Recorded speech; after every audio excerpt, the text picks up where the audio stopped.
시간이 되었습니다. 하나님 앞에 기도하심으로 주님께 나아가도록 하겠습니다. 기도하겠습니다.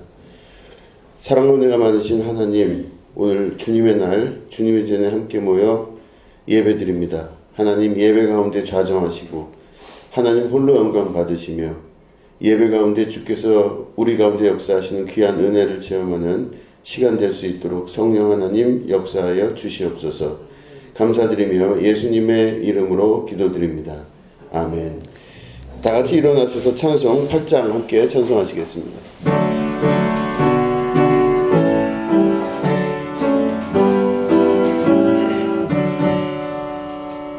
거룩 거룩 거룩 전능하신 주님, 이른 아침 우리 주를 찬송합니다. 거룩 거룩 거룩 자비하신 주님, 성삼위일체 우리 주로다. 거룩 거룩 거룩 주의 보좌 앞에 모든 성도 멸류관을 벗어드리네. 천군 천사 모두 주께 굴복하니 영원히 위에 계신 주로다. 거룩 거룩 거룩 주의 빛난 영광, 모든 죄인 눈 어두워 볼 수 없도다. 거룩하신 이가 주님밖에 없네. 온전히 전능하신 주로다. 거룩 거룩 거룩 전능하신 주님, 모두 주를 찬송합니다. 거룩 거룩 거룩 전능하신 주님, 성삼위일체 우리 주로다. 아멘. 하나님이여, 주는 나의 하나님이시라. 내가 간절히 주를 찾되 물이 없어 마르고 황폐한 땅에서 내 영혼이 주를 갈망하며 내 육체가 주를 갈망하나이다. 내가 주의 권능과 영광을 보기 위하여 이와 같이 순수에서 주를 바라보아나이다. 주의 인자하심이 생명보다 나음으로 내 입술이 주를 찬양할 것이다. 이러므로 나의 평생에 주를 송축하며 주의 이름으로 말미암아 나의 손을 들리이다. 골수와 기름진 것을 먹음과 같이 나의 영혼이 만족할 것이다. 나의 입이 기쁜 입술로 주를 찬송하되 내가 나의 침상에 주를 기억하며 새벽에 주의 말씀을 작은 소리로 들을 때에 하오니 주는 나의 도움이 되셨습니다. 내가 주의 날개 그늘에 즐겁게 부르리이다. 아멘. 사도신경 하시겠습니다.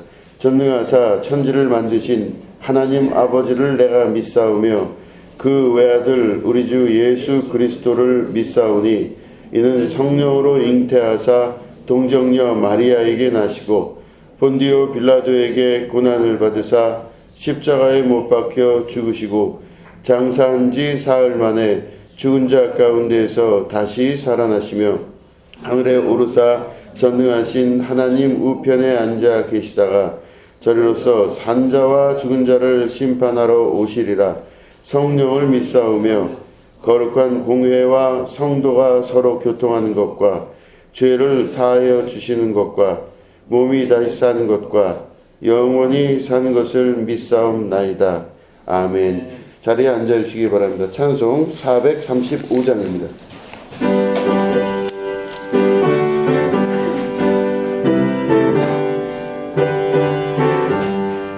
나의 영원하신 기업 생명보다 귀하다.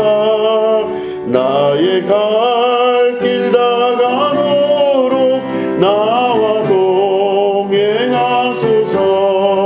주께로 가까이 주께로 가오니 나의 갈 길 다가도록 나와 동행하소서. 세상 부귀 아니람과 모든 명예 버리고 험한 길을 가는 동안 나와 동행하소서.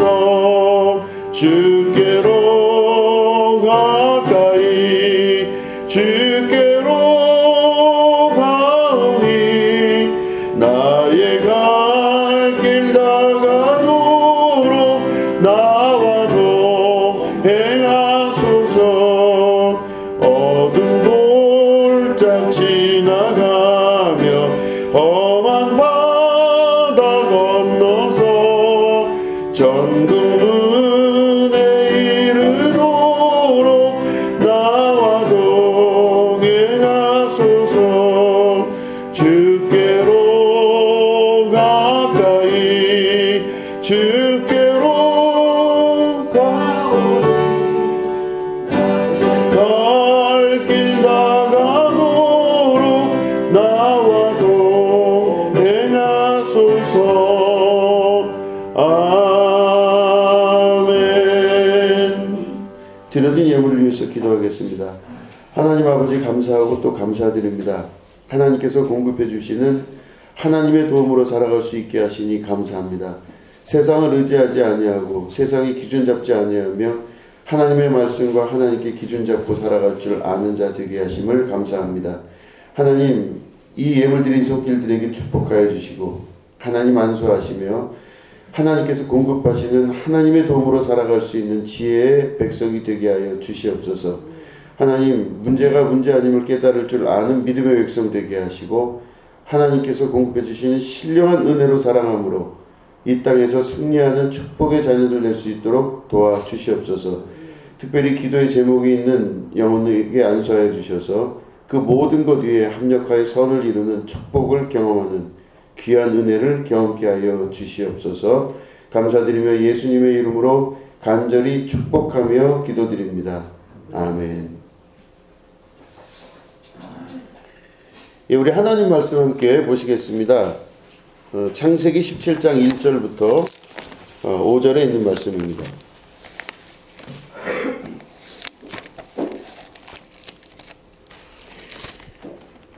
예, 창세기 17장 1절부터 5절을 우리 교독하도록 하겠습니다.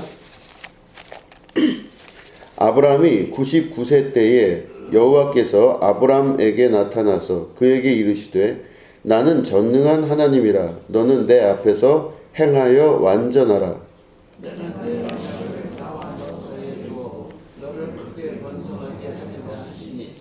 아브라함이 엎드렸더니 하나님이 또 그에게 말씀하여 이르시되 보라, 내 언약이 너와 함께 있으니 너는 여러 민족의 아버지가 될지니라. 이제 후로는 내 이름을 아브라함이라 하지 아니하고 아브라함이라 하리니 이는 내가 너를 여러 민족의 아버지가 되게 함이니라. 아멘. 오늘은 내 앞에서 행하여 완전하라 라는 제목 가지고 함께 말씀을 나누도록 하겠습니다. 우리가 읽은 창세기 17장은 아브라함에 관한 이야기입니다. 물론 아브라함의 이야기는 창세기 16장에서도 그 전에도 등장하게 됩니다. 하나님이 아브라함을 부르셨습니다. 부르신 그 목적은 내가 너로 여러 민족을 이루게 하리라는 그 약속을 하나님 하시고 내가 너를 창대하게 하겠다라는 약속을 하시고 아브라함을 부르셨습니다. 이런 목적을 가지고 하나님이 아브라함을 부르셨는데 그 아브라함이 하나님의 부르심에 응답했습니다. 그래서 하나님이 가라고 하는 그곳으로 자기가 있었던 장소에서 떠나 순종하는 마음으로 한 걸음 한 걸음 발걸음을 옮기게 됩니다. 여기까지 너무 아름답고 선한 시작이었습니다. 그런데 아브라함이 하나님이 가라고 하신 그곳으로 가서 봤더니 가나안 땅입니다. 그 가나안 땅에 정착을 한 지가 10년이 되었을 때쯤 아브라함이 마음이 복잡해지기 시작합니다. 자녀가 없었던 것입니다. 나이가 86세가 되었을 때쯤 되었을 때 자녀가 없음으로 말미암아 이제 나는 앞으로 모든 일이 어떻게 될 것인가에 대한 그 궁금함과 또 그 안에 있는 하나님에 대한 신뢰가 점점 무너져 내려가는 것을 경험하게 됩니다. 그럴 때 아브라함의 부인인 사레가 아브라함에게 부탁을 합니다. 내 여종 하갈이 있는데 하갈에게로 들어가라. 그래서 아들을 낳았으면 좋겠다. 그 당시에는 자녀를 가진다는 것은 곧 그가 가지고 있는 많은 재산이나 그가 가지고 있는 여러 가지 것들을 물려줌과 동시에 자기 씨족으로 인하여서 자기의 생명이 연장되는 그런 믿음을 가지고 있던 때입니다. 그러니까 굉장히 중요한 거였었죠. 근데 그 당시까지 아이가 없었던 그 아브라함과 사레에게 드디어 새로운 생각이 떠오르기 시작합니다. 방법을 찾아낸 게 하갈을 통해서 자녀를 가지면 되겠다 이 생각을 가지게 됩니다. 아브라함이 그래서 하나님의 약속을 듣고 있고 또 알고 있었음에도 불구하고 자기가 아무리 생각해봐도 가나안 땅에 벌써 정착한 지가 10년이 됐는데 하나님께서 뜻을 이루어지질 않으시는 걸 보니 하나님은 약속만 하실 뿐이지 열매를 거두시거나 열매를 맺게 하실 분은 아니신구나 하는 이런 불신앙이 생기기 시작합니다. 마음의 흔들림이 있기 시작한 거죠. 그래서 부인이 이야기했던 방식대로 하갈에게로 들어가서 또 마침 이제 아이를 잉태하게 됩니다. 그 낳은 아이가 이스마엘이라고 하는 아들을 낳게 됩니다. 그리고 나서 그때 아이를 낳은 그 이스마엘을 낳은 그때 나이가 86세입니다. 그 86세에 아들을 이스마엘을 낳고 나서 평범하게 살아갑니다. 그럴 때 아들을 낳고 13년이라는 시간을 그냥 보내게 됩니다.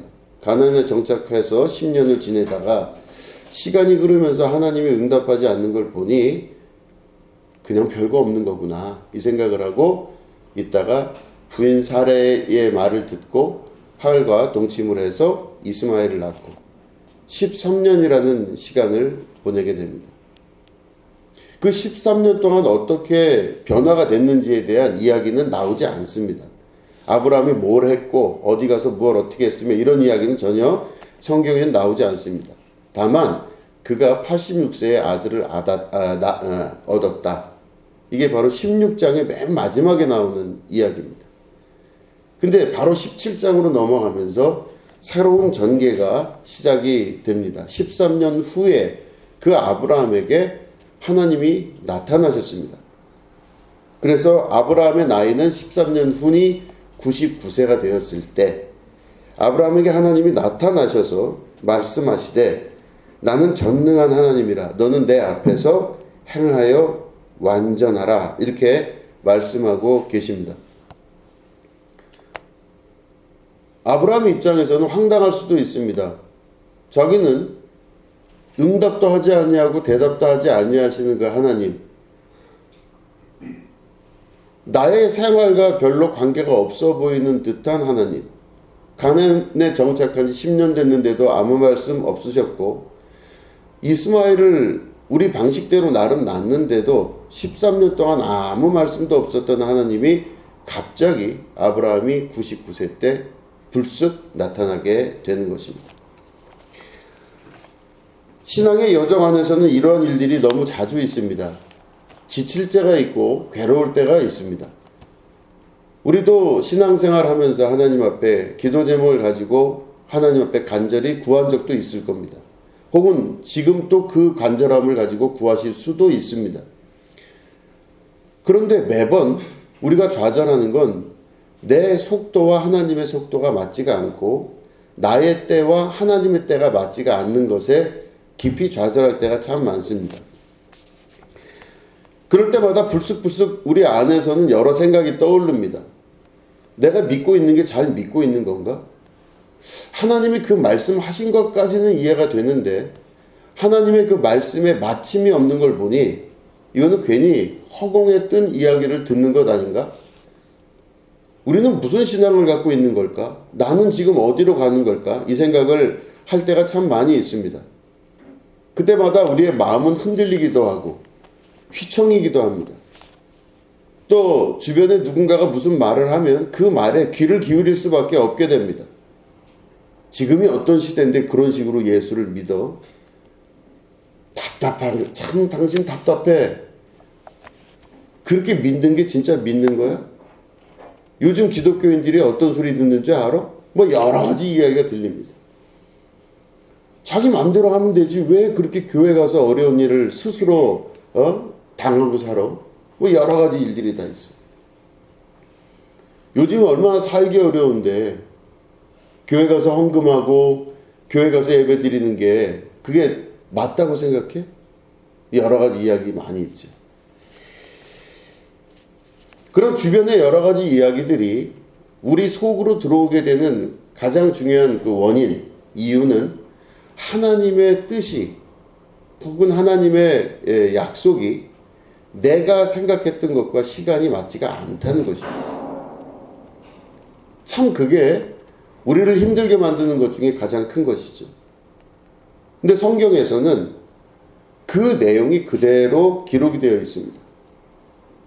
가장 힘든 시기, 가장 말도 안 되는 시기를 보냈던 사람이 바로 아브라함과 사레입니다. 약속해서 그 음성 듣고 가나안 땅을 향해 갔는데 말씀하신 대로 가나안 땅에 정착한 지 10년 됐을 때까지 아무런 응답도 없고 아무런 역사도 없는 하나님이십니다. 그렇다면 여러분 10년 정도 지나서 생각을 해보면요. 관련이 없는 것 같아요. 진짜로 하나님은 나랑 관련이 없으신 분 같이 느껴집니다. 그 10년이라는 세월이 지나고. 그리고 안 되겠다 싶어서 나름 방법을 찾아내는 겁니다. 이렇게 살 수는 없다. 우리도 나름 무슨 방법을 써야 되지 않겠냐. 이렇게 하는 게 맞냐 하면서 방법을 찾아내고 주변 사람들의 이야기를 듣고 똑똑하다, 지혜롭다, 혹은 성공했다 하는 사람들의 이야기를 들으면서 우리들은 그 방법을 찾아 나가는 것에 몰두할 때가 많습니다. 그래도 아무런 응답이 없습니다. 나는 나름대로 방법과 방식을 찾아내서 이스마엘을 낳게까지 했는데 하나님은 아무것도 한 게 없으세요. 말씀만 하셨지. 그리고 13년이라는 시절이 더 흐릅니다. 그러면 가나안에 들어간 지 정착한 지부터 전체 시간을 다 따지면 23년 동안 아무런 응답도 없고 아무런 역사도 없었던 하나님이십니다. 이 정도면 나랑 관련이 없다고 봐야 되는 것이죠. 저는 1990년에 하나님으로부터 어떤 음성을 듣게 됩니다. 그래서 깊은 기도 중에 저에 대한 하나님의 약속, 또 그 계획 이런 것들을 음성을 듣게 된 적이 있습니다. 여러 가지가 많이 있었죠. 여러 이야기를 많이 하셨는데 그 이야기를 듣고 제가 마음속에 신학대학을 가기로 결정하게 된 결정적인 계기가 됩니다. 그런데 그 약속이, 저에게 하셨던 하나님의 약속이 성취가 안 되는 것 같을 때가 있습니다. 위기의 순간이 오는 것이죠. 그럴 때 아브라함의 마음이 좋게 이해가 됩니다. 하나님께서 이때 나타나셔서 99살 때 불쑥 가나안 정착 이후 23년 만에 하나님이 나타나셔서 아브라함에게 내가 너에게 아들을 주겠다 말씀하시니까 아브라함이 그럽니다. 하나님 이스마엘에게나 잘해 주십시오. 뭐 더 애를 가지고 말고 할 거 없이 지금 이스마엘이나 잘해 주셔서 되기를 원합니다. 이 말은 하나님 도대체 왜 이러십니까? 이런 내용도 들어가 있는 것이죠. 그 마음은 하나님에 대한 섭섭함, 하나님에 대한 이해 안 됨. 아무리 그래도 그렇지 23년을 이렇게 내팽겨 놓을 수가 있습니까? 하나님 어떻게 이럴 수 있습니까? 라고 하는 원망에 관한 이야기가 바로 그 말 안에 들어가 있는 것이죠. 그런데 이 아브라함의 그 이야기를 하나님 들으시고 그대로 놓지 않으시고 계속 하나님은 말씀하십니다. 너는 내가 약속한 대로 너에게서 아들이 나오게 될 것이다. 그래서 그 아들이 나오게 된 게 이삭이죠. 이스마엘이 있고 이삭이 있으면 이스마엘은 육신의 결단에 의하여 나온 아들이고 이삭은 약속에 의하여 나온 아들입니다. 이삭은 하나님과의 관계 안에서 나온 결과고 이스마엘은 세상과 사례와의 관계 안에서 나온 자녀인 것입니다. 그럼 육의 아들과 영의 아들 이렇게 갈라지게 되는데 이게 우리가 믿고 있는 예수 그리스도 기독교인이라고 하는 우리들에게 있어서 기독교의 시작을 알리는 첫 번째 챕터인 것입니다. 우리도 역시 갈등을 할 때가 많이 있습니다. 어느 순간 어느 때 하나님의 약속이 있음에도 불구하고 약속 성취가 늦어지는 그 순간 우리들은 인간적 방법으로 어떤 방식들을 취할 때가 참 많습니다. 이렇게 해야 되겠구나, 저렇게 해야 되겠구나. 아, 요런 방법을 써야지, 저런 방법을 써야지. 별의별 생각을 다 많이 하고 있지만 결론은 하나님의 방법과 사람의 방법은 다르다는 것입니다. 그럴 때 하나님께서 아브라함에게 약속 성취가 이루어질 거라고 말씀을 하시면서 동시에 뭐라고 말씀하시냐면 너의 이름이 이제 바뀔 것이다 이렇게 말씀하십니다. 너의 이름이 바뀔 거다. 너의 이름이 아브람 지금 그렇게 불렀는데 아브람이 아니라 아브라함으로 너를 이름을 바꿀 것이다 이렇게 이야기합니다. 아브라함과 아브람의 이 차이는 바로 뭐냐면 아브람은 아브 플러스 람이라고 하는 이 두 단어가 합해진 겁니다. 아브람이라고 하는 뜻은 한 집안의 아버지 혹은 우두머리 이런 뜻입니다. 김씨 집안의 이씨 집안의 정씨 집안의 아버지라는 뜻이에요. 이게 아브람입니다. 그런데 아브라함은 중간에 하가 들어갑니다. 하가 들어가면은 이 뜻이 뭐로 바뀌냐면 열국의 아버지, 다시 말해 모든 국가들의 아버지예요. 미국과 영국과 한국과 독일과 일본과 중국 이런 모든 나라들의 아버지가 된다 이런 뜻입니다. 열국의 아버지. 그러면 너는 지금 아브람으로 살고 있지만 이제부터 너를 아브라함이라고 해서 열국의 아버지가 될 것이다 이렇게 말씀합니다. 똑같은 의미로 사레라고 하는 그 부인의 이름이 사라라는 이름으로 바뀌게 되는데 여기도 사라흐라고 하는 맨 마지막에 하가 들어감으로 말미암아 열국의 어머니가 되는 그 이름으로 바뀌게 됩니다. 이게 바로 창세기 17장에서부터 시작되는 하나님의 역사의 새로운 시작입니다. 하나님이 약속을 하셨고 약속 성취가 구체적으로 이루어지는 그 시기, 그게 바로 창세기 17장입니다. 그 이름이 바뀌었다고 하는 것은 인간적 생각 안에서는 한 집안의 어른이 되고 한 집안의 아버지가 되는 것도 크게 나쁘진 않습니다. 내가 그 집안의 시작이 되는 것이죠. 좋다는 것이죠. 근데 그 말이 의미하는 바는 아브람이었을 때는 아브람의 시각은 자기 씨족에게만 시각이 있는 다른 사람들이 갖고 있는 평범한 시각 중에 하나인 것뿐입니다. 우리가 우리의 인생을 바라보는 시각도 내 크기에 맞게, 내 삶에 맞게 내가 보여지는 것 안에서 생각하고 그 안에서 내 인생을 나름 결정 내리고 살아갈 때가 많습니다. 구할 만한 것을 구하고 오를 만한 나무에만 오르는 것이죠. 먹을 만한 것만 바라보는 것입니다. 그게 아브라함의 삶인 것입니다. 근데 아브라함으로 바뀌게 되면서 어떻게 되냐면 우리가 오르지 못할 나무, 바랄 수 없는 것들, 상식선에서 이해가 되지 않는 것들까지도 바라보고 소망을 가질 수 있는 자들이 된다는 뜻입니다. 이 말씀을 예수님은 무엇이든지 구하라 이렇게 말씀하십니다. 너희들이 믿고 구한 것은 받은 줄로 믿으라. 그러하면 내가 시행하리라. 내 이름으로 구한 것은 무엇인지 다 이루겠다 말씀하십니다. 여기서 무엇이든지라고 하는 뜻은 제한이 없다라고 하는 뜻입니다. 육신의 한계에 갇혀서 자기 인생을 보이는 대로 살아갔던 아브라함이 결국엔 육신 안에서 계획할 수 있었던 건 자기가 아무리 생각해봐도 자기 한계 안에서는 하나님이 그 일을 할 수가 없다는 생각이 더 많아요. 내가 나이가 지금 86세인데 내 나이가 86세고 내 부인 나이가 이렇게 나이가 들어서 경수가 끊어졌는데 아이를 낳는다?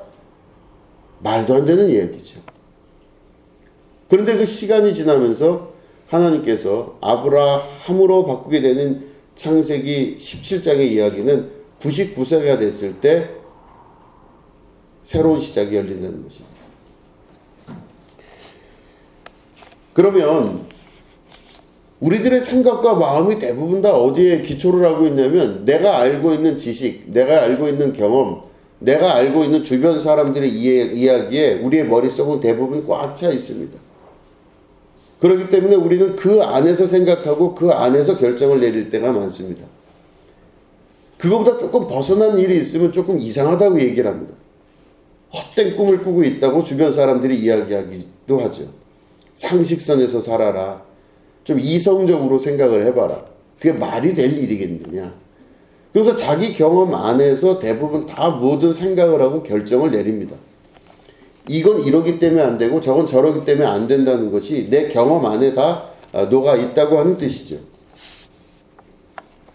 그런데 아브라함이 아브라함으로 바뀌기 시작하면서부터 새로운 역사가 시작이 된다는 것입니다. 아브라함은 99세가 되면서 하나님의 약속을 받고 100세에 이삭을 낳게 되는데 그때 그 이름만 들어도 남들이 들을 땐 우습게 여길 수 있는 이름이었습니다. 열국의 아버지라고 합니다.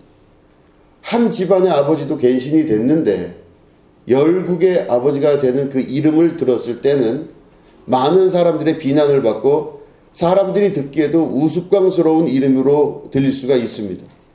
아브라함? 99세에 그 약속을 받고 나서 1년 동안 그 있는 기간에 많은 사람들로부터 또 주변 사람들로부터 이해 안 될 손가락질을 받았을 가능성도 높습니다. 열국의 아버지? 한 집안의 아버지도 되기 어려운 네가 열국의 아버지가 된다고? 이게 바로 아브라함의 역사의 시작인 것입니다. 자, 그러면 우리가 알고 있는 생활을 살아가는 방식은 바로 어떤 방식입니까? 다 내가 알고 있는 정보 안에서 세상을 살아가죠. 많은 사람들이 이야기한 거, 내가 경험한 거, 내 지식의 토대 안에서 어떤 것들을 결정하고 어떤 것들을 쫓아가는 그런 삶을 대부분 살아갑니다. 그 눈으로 바라보고 그 눈으로 생각을 하니 아무것도 이룰 게 없는 것이 성경 말씀인 것입니다. 그 말씀을 보면요, 황당할 때가 참 많아요. 이 말씀이 실제로 이루어질 것인가?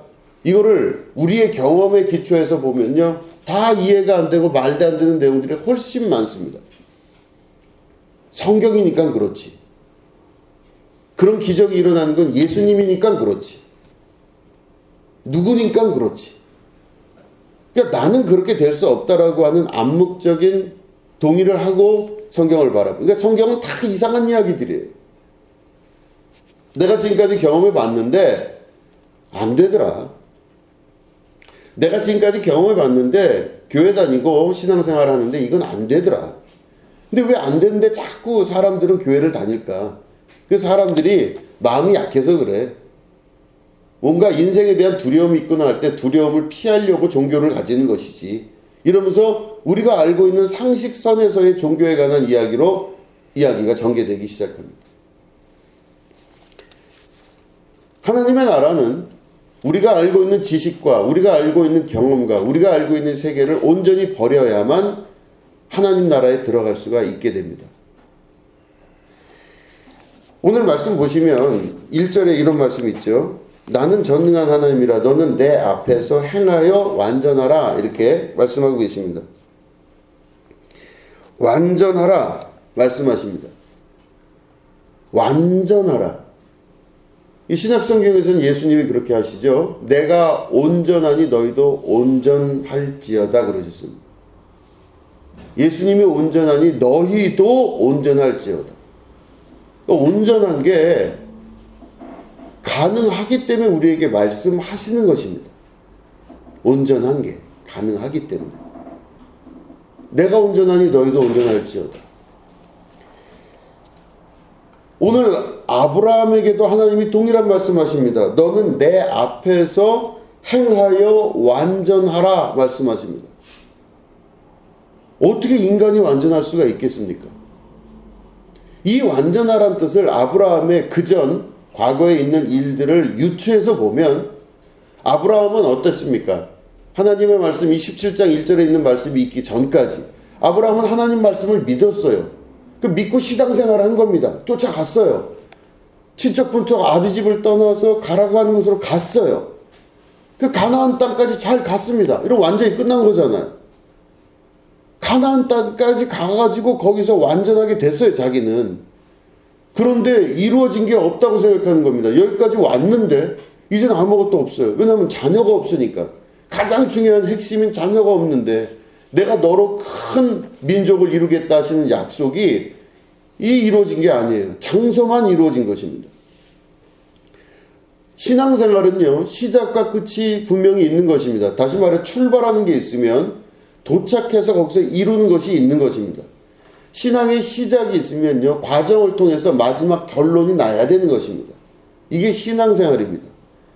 우리가 구원받는 것과 동시에 이루어질 것은 구원받았다라고 하는 그 순간의 기쁨과 행동이 중요한 것이 아니라 구원받은 자로서의 삶을 온전히 이루는 것이 바로 열매를 거두는 것입니다.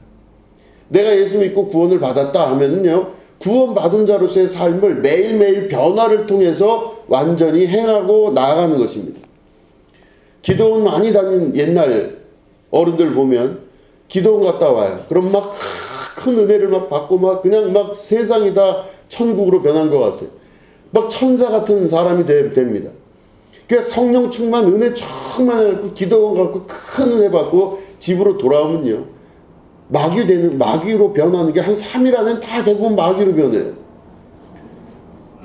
다 짜증나고 다 안 되고 그러면서 이렇게 천사같이 은혜 받은 나를 마귀로 변하게 하는 건 주변에 있는 식구들이 다 마귀로 변해요. 그래서 나를 변화시킨다. 그러니까 내가 천국에서 그 귀한 은혜를 받아서 이걸 유지하고 그동안 이게 유지해서 나가야 되는데 그걸 못한다 이 뜻이죠. 진짜 신앙생활은 바로 내가 구원받은 시작이 있으면 동시에 이걸 이루어가는 삶을 살아가는 것입니다. 하나하나 이루어가는 삶을 사는 것이죠.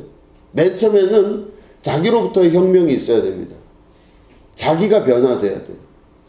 제일 중요한 첫 번째 변화의 원인과 유지는 내가 변화되고 내가 유지가 돼야 돼요. 이게 첫 번째입니다. 아브라함은 자기가 유지가 되질 못했어요. 아브라함은 약속받고 식구들 다 설득해갖고 잘 갔는데 가나안 땅까지도 잘 갔는데 자기가 흔들리기 시작하는 걸 보고 옆에 있는 사라가 이야기를 한 겁니다.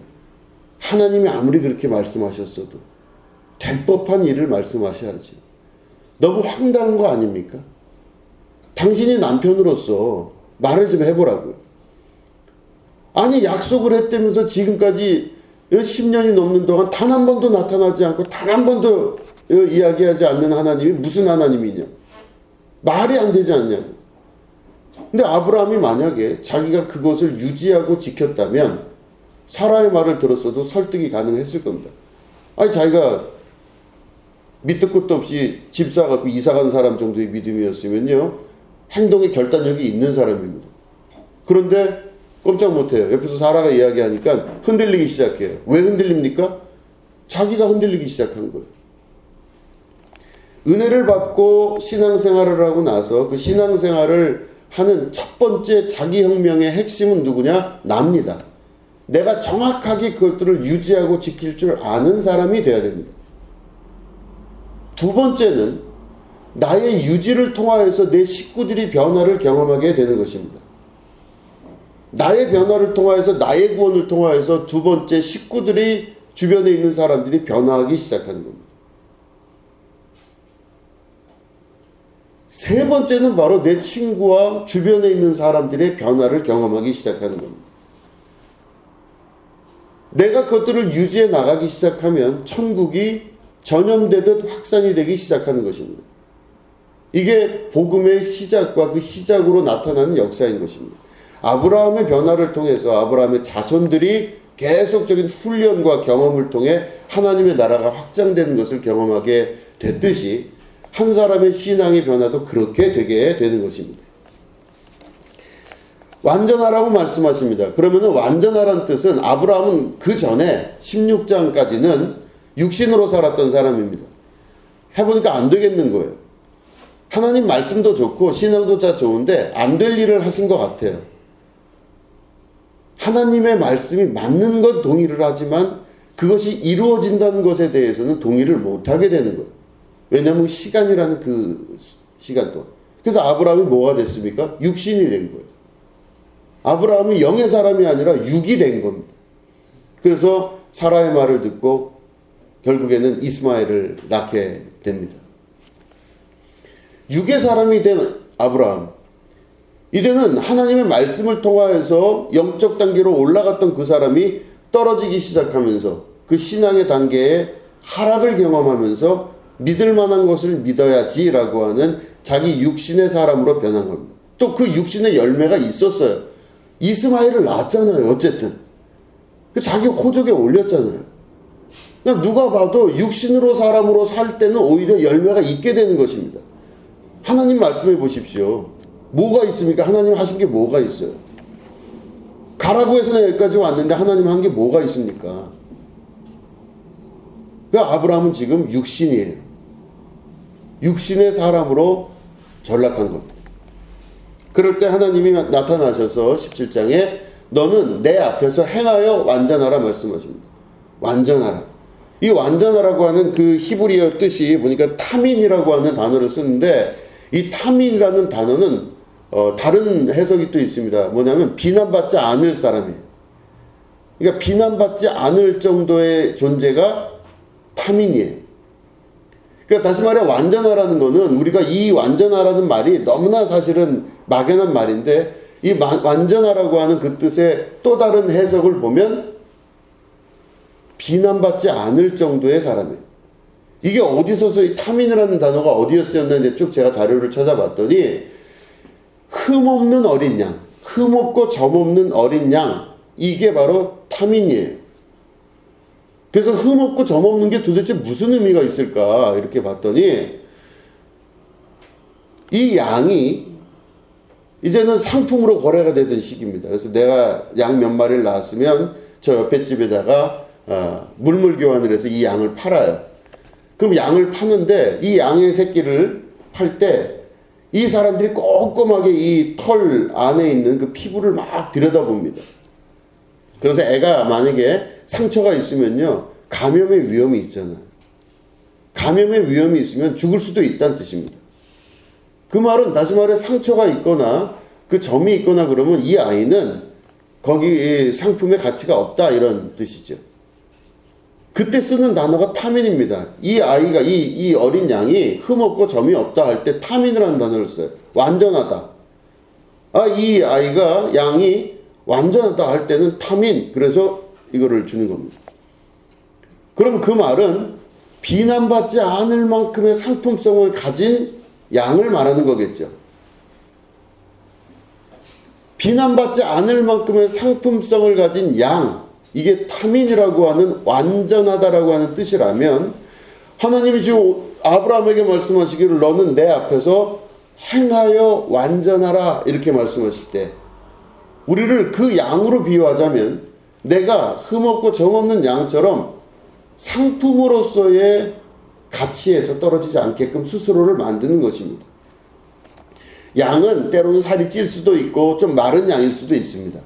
어떤 양은 털이 좀 많이 나오는 양일 수도 있고 어떤 양은 털이 적게 나오는 양일 수도 있어요.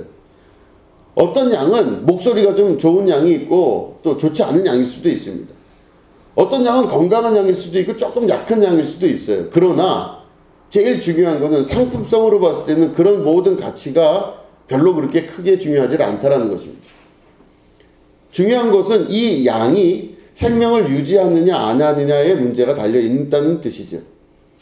내가 하나님 앞에 온전하게 된다라고 하는 그 뜻은 하나님의 뜻에 맞게끔 내가 변해가면서 내 안에 있는 모든 흠과 점을 주님 앞에 가리움을 받는 자가 되어서 결국에는 하나님 앞에 온전하게 된다는 것은 상품성 있는 양으로서 거듭나는 것을 말하는 것입니다. 자, 그럴 때 그러면 아브라함에게 지금 17절 여기 나타나서 1절에 뭐라고 그러셨어요? 너는 내 앞에서 행하여 완전하라 이렇게 하고 있습니다. 너는 내 앞에서 완전하라 이렇게 하지 않고 행하여라는 단어를 쓰셨어요. 여기에 제가 봤더니 그 깊은 뜻이 있다는 것을 발견했습니다. 너는 내 앞에서 행하여 완전하라. 그러니까 저는 그렇게 생각했어요. 하나님 앞에 이런 행동 저런 행동을 함으로 완전하게 되게 되는 것을 말씀하시는구나 생각했습니다. 근데 그게 아니었었어요. 히브리어를 봤더니 너는 내 앞에서 행하여 라고 할 때 행하다라고 하는 이 단어는 할라크라고 하는 단어를 사용합니다. 할라크는 걷다라고 하는 뜻이에요. 근데 걷는데 너는 내 앞에서 걸어서 완전하라 뭐 이렇게 해석할 수가 없고 걷는데 방향을 가진 걸음을 말합니다. 다시 말해 너는 내 앞으로 가까이 다가옴으로 완전하게 되라 이런 뜻이에요. 내 앞으로 가까이 다가옴으로 말미암아 완전하게 된다 이런 겁니다. 하나님께로 가까이 나가는 것이 완전하게 되는 것의 방법과 방식이라고 하는 것입니다. 하나님 제가 좀 온전해지고 싶고 완전해지고 싶습니다. 하나님 말씀하신 대로 완전을 이루고 싶습니다. 근데 어떻게 하는지 방법을 모르겠습니다. 그럴 때 하나님이 아브라함에게 하셨던 이 말씀을 우리가 기억할 수 있어야 됩니다. 너는 나에게 가까이 옴으로 말미암아 완전하게 된다는 것입니다. 하나님께 가까이 나가는 게 뭘까요? 모든 부분과 모든 생각에서 하나님과 동행하며 하나님과 가까이 가는 것입니다. 하나님과 가까이 갈 때는 어떤 일이 벌어지냐? 내가 중요한 게 아니라 기준점이 하나님이 될 때 가까이 가게 되는 거예요. 내가 기준점이면 누군가가 나를 오게 만드는 거죠. 그런데 하나님이 기준점이 되면 내가 하나님께로 가까이 가게 되는 것입니다. 하나님께로 가까이 가는 것. 이게 바로 온전하고 완전하고 하게 되는 것의 뜻이에요. 이 아브라함은 보니까 그 기간 동안 어떤 일이 벌어졌습니까? 맨 처음엔 하나님과 가까웠을 거예요. 하나님의 음성을 듣고 친척분도 아비 집을 떠나서 내가 너에게 지시할 땅으로 가라는 음성을 듣고 갖는 거예요. 그때는 누구랑 가까웠어요? 하나님과 가까이 있었습니다. 하나님과 대화하고 하나님이 가라고 하는 곳으로 가고 이렇게 했었어요. 근데 시간이 지나니까 하나님이 가까운 게 아니라 부인 사례가 훨씬 가깝죠. 하나님의 말을 듣는 게 아니라 사라의 말을 듣기 시작했어요. 나에게 누가 말할 때 그 말을 듣는 것의 핵심이 누구냐에 따라 그 사람이 누구와 가깝다는 것을 알 수 있게 되는 것입니다. 여러분들 하루 종일 아침부터 저녁까지 다니면서 누구 말을 제일 많이 듣습니까? 친구의 말을 듣습니까? 부모님 말을 듣습니까? 아니면은 내 주변에 있는 사람들의 말을 듣습니까? 누구의 말을 들으세요? 누구의 말이 가장 타당하다고 생각을 하십니까? 누구의 말이? 야, 저 사람 말은 내가 정말 믿을 만해. 그 말을 가지고 여러분들이 움직이거나 방향을 설정하거나 돌아선 적이 있습니까? 여러분들에게 영향을 주는 그게 누구냐에 따라서 바로 내가 누구에게 가까이 있냐를 알 수가 있는 것입니다.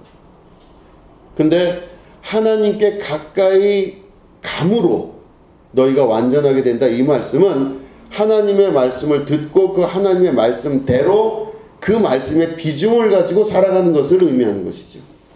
할라크, 하나님께로 가까이 가는 겁니다. 베드로는 예수님이 잡혀가셨을 때 베드로가 그전에는 예수님 지키겠다고 그랬던 베드로가 성경에 보면 뭐라고 기록되어 있어요? 베드로가 예수를 멀찍이 따라가니라, 이렇게 기록되어 있어요.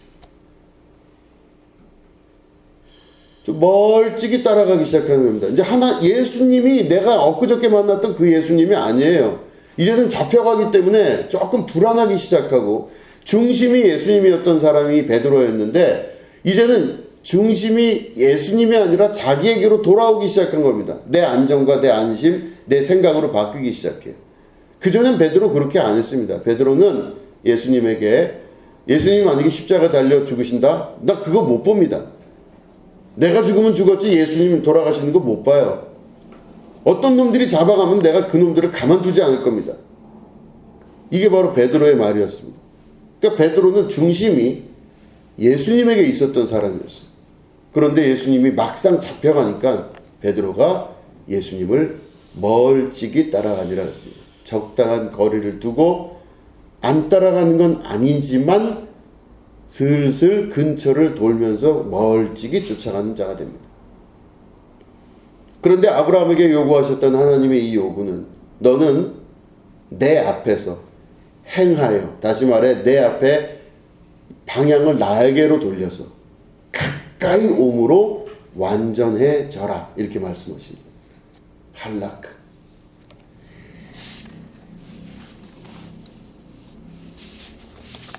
하나님께 가까이 가는 것은 그래서 중요합니다. 내가 누구 말을 듣느냐야, 또 내가 누구에게 의미를 두느냐에 따라 모든 것들이 다 달라집니다.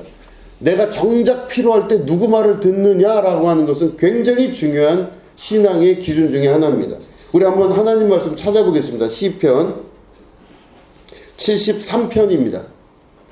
시편 73편 27, 28절에 있는 말씀입니다. 시편 73편 27, 28절을 우리 한 목소리로 읽겠습니다. 시작. 무릇 주를 멀리하는 자는 망하리니 음녀같이 주를 떠난 자를 주께서 다 멸하셨나이다. 하나님께 가까이함이 내게 복이라. 내가 주 여호와를 나의 피난처로 삼아 주의 모든 행적을 전파하리이다. 아멘. 하나님께로 가까이 가는 자, 하나님께 가까이함이 내게 복이라 라고 말씀하고 있습니다. 가까이 한다는 건 말씀드린 대로 내가 누구의 말을 비중 있게 듣느냐에 따라 달라지게 됩니다. 하나님의 음성을 듣는 사람이 있고, 사람의 음성을 듣는 사람이 있고, 또 나를 사랑하는 사라의 말을 듣는 사람이 있고, 자기의 경험을 듣는 사람이 있습니다. 내가 누구의 음성을 듣느냐에 따라 완벽하게 모든 게 달라지게 되는 것입니다. 그러기 위해서 먼저 해야 될 것은 자기라고 하는 주체, 나라고 하는 생각을 하나님 앞에 온전히 버려야 되는 경험을 해야 됩니다. 1960년대에 홍신자라고 하는, 이제 지금도 아마 살아계신 걸로 알고 있습니다. 유명한 현대 무용가가 있습니다. 뭐 말로는 아방가르드의 대표적 무용가라고 하는, 우리나라 초창기의 무용에 아주 큰 명성을 날린 분이 홍신자라는 분입니다. 참 독특한 양반인데, 그분이 여러 가지 이제 경험을 하게 됩니다. 미국에 가서 뉴욕에서 이제 무용을 공부하게 되고, 아주 못 사는 나라, 아주 가난하고 힘든 나라인 한국이란 나라에서 와서 미국 땅에서 작은 몸을 가지고 무용을 배워서 현대 무용의 아방가르드를 이룹니다. 이 홍신자라는 양반이 그래서 미국에서 그렇게 막 살다가 도대체 자기가 어디서부터 와서 어디로 가는지 모르겠다는 거예요. 그래서 고민을 하다가 인도로 가게 됩니다. 그래서 인도에서 오시오 라즈니시라고 하는 그 사람을 만납니다. 오시오 라즈니시는 인도에서 성자급으로 불리는 사람입니다. 그래서 내가 당신의 제자가 되고 싶습니다. 이게 이야기를 해요. 근데 오쇼 라즈니 씨가 한국에서 온, 그러니까 한국 출신의 미국에서 온 이 홍신자라고 하는 이 젊은 여자를 보고 어떤 일을 하다 왔느냐 물어봐요. 아니, 제가 한국에서 살다가 미국에서 가서 무용을 전공한 이제 그런 학생인데 도대체 내가 나를 알 길이 없어서 찾아왔습니다. 그럼 무용을 할 줄 아냐? 그랬대요. 그래서 이 홍신자가 그랬대요. 저는 무용을 그만두고 영원한 영원한 길을 좀 찾고 싶습니다. 진리를 찾고 싶어서 온 겁니다. 무용이 다가 아닌 것 같아요. 이렇게 이야기를 한 거예요. 그럴 때 오쇼 라즈니 씨가 그 홍신자에게 이야기를 합니다. 그래? 그러면 한번 내 앞에서 그 무용을 한번 춤을 한번 춰봐라 그래. 왜 내가 무용을 그만두겠다는데 왜 무용을 자꾸 나한테 시킵니까? 한번 해봐라. 근데 홍신자가 춤을 추기 시작합니다. 춤을 추는데 오쇼 라즈니 씨가 조금 후에 그 춤을 멈춥니다. 그리고 이야기를 합니다. 너는 절대 춤을 버려서는 안 된다. 너는 춤을 계속해야 된다. 그러니까 이 홍신자가 깜짝 놀란 거예요. 아니, 나는 이걸 안 하려고 새로운 길을 찾으려고 지혜자라 그래서 오쇼 라즈니 씨를 찾아서 왔는데 이걸 계속 하라 그러니 이게 말이 됩니까? 그래서 왜 그러냐고 이유를 모르겠다 막 그럽니다. 그러니까 이 오쇼 라즈니 씨가 설명을 합니다. 나는 너의 춤의 아름다움을 보고 싶은 것도 아니었고 너가 어떤 방식으로 춤을 추냐를 보고 싶은 것도 아니었고 너의 그 여러 가지 면들을 보려고 한 것이 아니다. 다만 내가 보려고 한 것을 춤에서 발견한 것이 맞다. 그러면서 뭐라고 이야기하냐면 네가 춤을 출 때 내가 너를 봤더니 너가 없더라 그 얘기를 합니다. 홍신자가 오쇼 라즈니 씨의 말대로 춤을 추라 해서 춤을 췄는데 그 춤을 추는 그 순간 홍신자라고 하는 한 사람이 없어지는 것을 보게 되었다는 것입니다. 춤추는 사람은 사라지고 춤만 남는 것을 보았다. 이런 이야기를 합니다. 앞에서 춤을 추고 있는 사람이 있는데 춤추는 사람은 사라지고 춤만 남은 것을 경험하게 되는 것입니다. 내가 어떤 일을 하고 내가 어떤 상황에 처하건 자기 자신이 사라진 상태에서 그것만 남게 될 때, 그 이벤트와 그 사건만 남게 되는 그 역사, 자기 자신을 잊어버리고 자기 자신이 없어지는 그 순간 바로 하나님의 역사가 시작이 되는 것입니다. 내 생각이 들어가기 시작하고 내 감정이 들어가기 시작하고 나라는 존재 자체가 드러나기 시작하면서 하나님이 가려지기 시작합니다. 아브라함도 자기가 온전히 드러났을 때 하나님이 가려졌습니다. 아브라함도 자기 자신의 욕망과 자기 자신이 걱정하는 것들이 소망하는 것들이 이루어지기를 간절히 바라서 있을 때는 하나님이 사라져서 아마 23년이라는 그 긴 시간 동안 아브라함의 마음속에서 어떤 일이 일어난지를 하나님께서 눈여겨보셨던 것으로 추정해 볼 수가 있죠. 왜 안 나타나셨을까요? 아브라함에게 왜 하나님이 안 나타났을까요?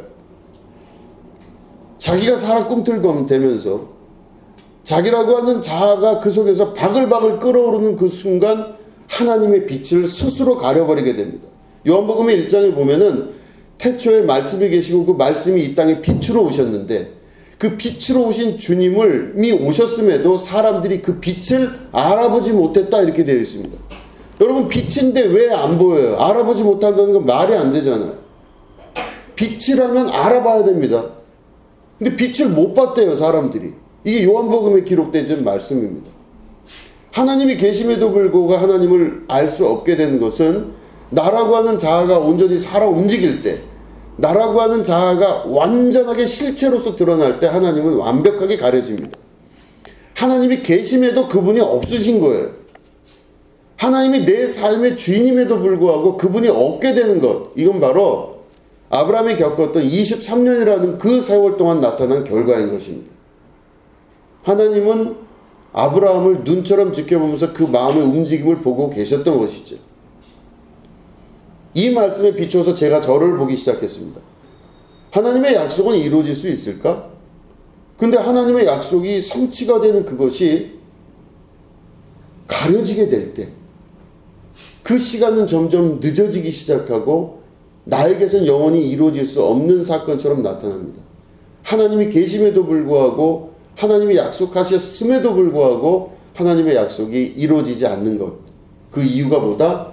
내가 드러났을 때 하나님을 가리기 시작합니다. 자, 말씀을 이제 정리하겠습니다. 우리가 두 가지를 잘 해야 될 줄로 믿습니다. 첫 번째, 하나님의 영광을 가리지 마시기 바랍니다. 하나님의 영광을 가리지 않는 중요한 방법은 바로 내가 사라지는 것입니다. 나라고 하는 의지와 하나님보다 중요한 사람은 없습니다. 하나님의 말씀을 가장 중요시 여길 수 있어야 됩니다. 두 번째는 그 말씀을 중요시 여기는 방법 중에 하나가 할락, 하나님께 가까이 다가가는 것입니다. 하나님의 음성, 하나님 말씀 들을 줄 아는 사람이 되고 거기에 의미를 두는 사람이 되는 것입니다. 인간은 미련하고 약하기 때문에 우리 인간들은 하나님 말씀 듣고 잘 잊어버리거나 내가 생각할 때 안 인성 싶다 하면은 다 귀를 닫아버립니다. 그때부터는 그는 23년 동안 응답 없는 아브라함의 인생 경험을 하기 시작하는 것입니다. 하나님의 음성에 귀를 닫고 어떤 방식으로든 하나님의 음성을 다 내 귀에서 멀어지게 만드는 그 행동과 행위들이 하나님이 내 안에서 이룰 수 있는 일들을 점점 멀리하게 하고 하나님과 가까이 하지 못하게 하는 역사가 나타나는 것이죠. 그러면 완전하고 온전함은 영원히 이루어질 수 없습니다. 예수님 말씀하신 대로 내가 온전하니 너희도 온전할지어다. 너희는 내 앞에서 행하여 완전하게 될지어다.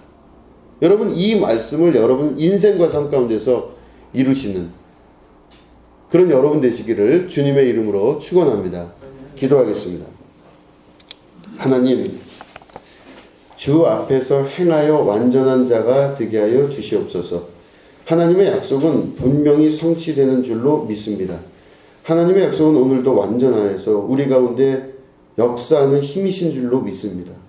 그러기 위해 우리가 하나님께 가까이 다가가고, 그리고 또한 우리가 하나님의 음성을 듣고 하나님의 음성을 최고의 가치로 두며 살아갈 줄 아는 주님의 백성 되게 하여 주시옵소서.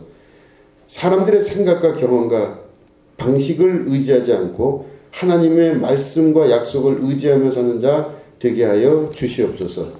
지금은 우리 구주 예수 그리스도의 은혜와 하나님 아버지의 지극하고 무궁하신 사랑과 성령님의 감화감동 축복교통 역사하심이 오늘 예배 가운데 함께하는 주님의 거룩한 백성들 위에 지금부터 영원히 함께 하옵시기를 간절히 축원하옵나이다. 아멘.